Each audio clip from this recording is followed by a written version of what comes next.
Hello friends, welcome back to my channel improve knowledge by me. तो DSSB PGT commerce की post आ चुकी है और इसमें काफ़ी बच्चों को फॉर्म भरने में दिक्कत हो रही है,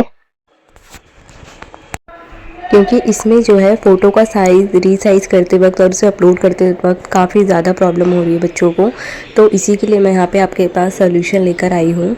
यहाँ पे मैंने अपना फ़ोटो और साइन जो है वो अपलोड कर लिया और मैं यहाँ पे लेफ़्ट थंब इम्प्रेशन जो है वो अपना अपलोड करने जा रही हूँ। तो यहाँ पे आप देख रहे हो कि विड्थ जो है 110 पिक्सल्स है और जो इसकी वो है लेंथ है वो है 140 पिक्सल्स। तो यहाँ पे आप जो भी अपना लेफ़्ट थंब स्कैन करके आप इसे सेव कर लेंगे।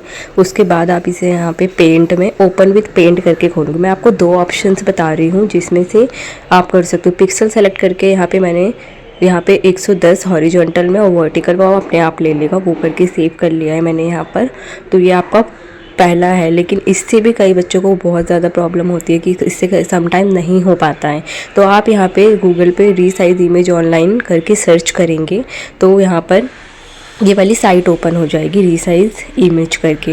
यहाँ पर आप क्या करेंगे, सेलेक्ट इमेज करेंगे जहाँ पे भी आपने अपना सेव करके रखा है। तो यहाँ पे मैंने लेफ़्ट थंब यहाँ पे सेलेक्ट कर लिया है और यहाँ पर आप ये जो ब्लॉक देख रहे हैं उसे अनलॉक कर लेंगे, ठीक है।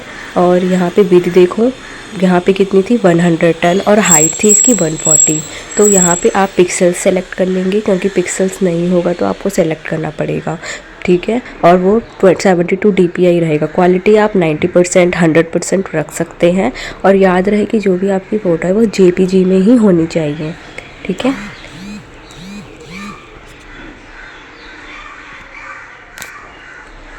तो यहाँ पर मैंने डाउनलोड कर लिया है वहाँ से और ये मेरे डाउनलोड्स में मुझे मिल जाएगा। तो यहाँ पे लेफ़्ट थंब यहाँ पे रीसाइज़ हो चुका है इसके अकॉर्डिंग जो DSSB में साइट पे लिखा हुआ है। तो ये मेरी फ़ाइल यहाँ पे आसानी से अपलोड हो गई है, ठीक है। इसी तरह आपको फ़ोटो के साथ भी करना है। आपका जो भी फ़ोटो है आप उसे स्कैन कर लेंगे और उसके बाद यहाँ पे जो लिखा हुआ है कि विड्थ कितने पिक्सल्स रखनी है और हाइट कितने पिक्सल्स रखनी है वो आप यहाँ पर मेंशन कर देंगे, ठीक है। तो ये इसी तरह मैं यहाँ पे राइट थंब का भी अपना जो है रीसाइज़ कर लूँगी 110 और 140, ओके। यहाँ पे KB भी लिखा है कि आप 40 KB से ज़्यादा जो साइन वो क्या कहते हैं लेफ़्ट थंब और राइट थंब है उनको नहीं ले सकते हैं। 40 KB से कम ही होना चाहिए साइन का भी और left and right thumb impression भी। तो ये एक बहुत ही अच्छी साइट है एंड मैं पिछली बार मैं ट्राई करी थी तो उस टाइम पे नहीं हो पाया था। तो ये सॉल्यूशन मुझे मिला। बहुत बच्चे इस परेशान हैं तो मैंने इसलिए इसको सोचा कि इस पे वीडियो बनाया जाए, क्योंकि ताकि आप लोगों की हेल्प हो सके। तो इसके आगे का भी मैंने प्रोसीजर बता दिया है इसमें कि list of department under combined examination, इसमें आपको सेलेक्ट करना पड़ेगा। मिनिमम एज इसमें 21 है, मैक्सिमम एज इसमें 30 है, जो कि पहले 36 थी। जेंडर मेल या फीमेल के लिए अलग अलग है। तो आप इसमें पढ़ लेंगे master degree in commerce from a recognised university and institution with at least 50% marks in aggregate और इक्विवेलेंट ग्रेड, और सेकंड आपका BEd होना चाहिए, ठीक है। तो इसमें BEd और इसके भी काफ़ी ऑप्शन दे रखे हैं, BA BEd/BSc BEd और 3 year integrated BEd M.Ed from any NCTE recognise institutions, ठीक है। तो यहाँ पे मैं फ़ीमेल हूँ तो मैंने यहाँ पे फ़ीमेल पे टिक कर दिया है। आप मेल हैं तो मेल पे टिक कर दीजिए। उसके बाद आगे का हम नेक्स्ट करते हैं। नेक्स्ट के बाद इसमें आता है कि select department to fill qualification. तो इसमें directorate of education PGT commerce female का मैंने सेलेक्ट किया था। अब आपके पास है यहाँ पे सेलेक्ट क्वालिफ़िकेशन कैटेगरी एनीवन। इसमें पहला है master degree in commerce plus bachelor of education from a recognised university. Second है इसमें master degree in commerce plus BA BEd/BSc BEd, master degree in commerce plus 3 year integrated BEd M.Ed from any NCTE recognised institution. इन तीनों में से आपने जो भी कुछ किया है आप उस पर टिक कर देना। मैंने यहाँ पे मास्टर डिग्री इन कॉमर्स और बैचलर ऑफ एजुकेशन किया हुआ है, तो यहाँ पे मैंने इस पर टिक कर दिया है। और एप्लीकेशन आप देख लेना for the post of post graduate teacher commerce male and female, और नंबर है यहाँ पे पोस्ट कोड 830/24। तो यहाँ पे आप जो भी आपकी क्वालिफ़िकेशन डिटेल है वो यहाँ पे मेंशन कर देंगे। तो पहला है पोस्ट ग्रेजुएट,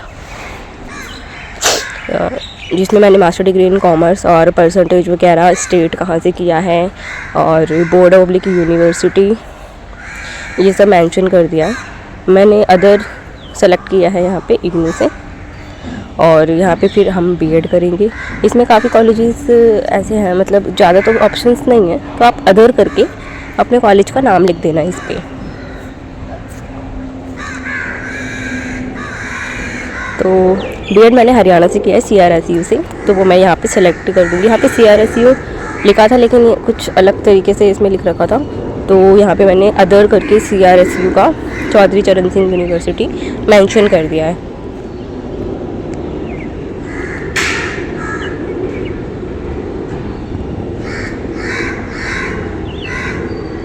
और साइड में यहाँ पे ये भी लिखा है कि आपने कब पास किया है, मंथ और ईयर का कॉलम है वो सेलेक्ट कर लेना है। तो ये सारी डिटेल्स आपको अच्छे से एक बार चेक कर लेनी है अपने डॉक्यूमेंट से, और उसके बाद आपको यहाँ पे सेलेक्ट करके यहाँ पे फिल कर देना है इसे। तो यहाँ पे मैं कर रही हूँ, लेकिन मैंने एक इसमें ऐड का ऑप्शन डाल दिया था, इस वजह से नहीं हुआ। अब यहाँ पे आ रहा है do you want to save finally, if yes click okay. तो यहाँ पे मैं ओके का बटन दबाऊँगी, तो ये मेरा यहाँ पे जो भी मैंने डेटा दिया है अपना वो सेव हो जाएगा।